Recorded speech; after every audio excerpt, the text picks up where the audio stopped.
Now at 4:30, the suicide of Stephen Twitch Boss has devastated his family, friends, and fans, and it's also renewed conversations around mental health.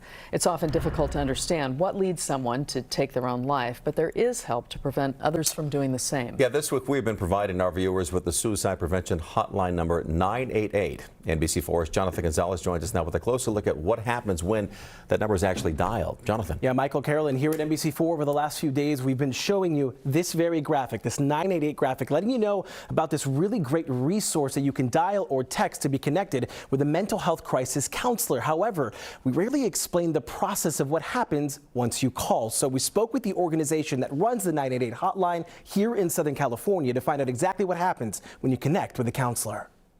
I can remember a time when that graphic wasn't even available, when the service wasn't even available. And so I just want to stop for a moment and appreciate that. Shari Sinwelski is Vice President of Crisis Care at Didi Hirsch Mental Health Services, the nation's oldest suicide prevention center based in Culver City.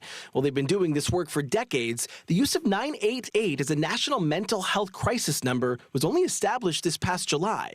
And in Southern California, 988 gets routed to Didi Hirsch's mental health care professionals. The person on the other end of the line is first just going to take some time to find out what's going on with them. You know, tell me what's happening. What made you call? How are you feeling today? Shari says it always begins with a simple conversation, but it will include a direct question. Are you having thoughts of suicide? And the reason why we do that is because sometimes it's hard to say, I'm thinking about killing myself.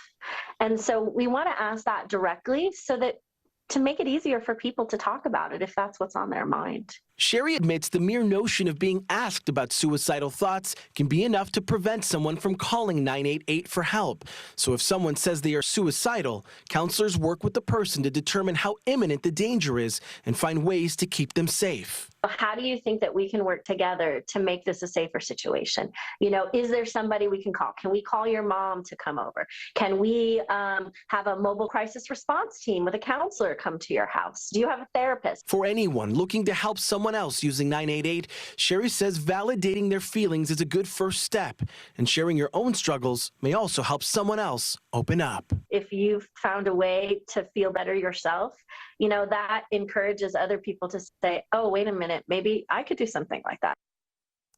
And 988 is open 24/7 every day of the year, and the level of resources, however, may depend on where you live. But they help people with all levels of mental health care in English and Spanish. They're also able to translate calls up to 250 different languages. And Michael, Carolyn, you know, for anyone who's worried about seeking help, making the call, I think, is the toughest part. That's the scariest part. You can also call. You can chat or text with them as well. That might be easier to kind of start that conversation. And for somebody who may be thinking, hey, this could be good for someone I love or someone I care about, I think maybe going through something, you can call together. That's the biggest thing. Or you can call on their behalf and find out ways to help your friend. So, yeah. Great information. All really good for all of us. Yeah, absolutely. Jonathan, thank you.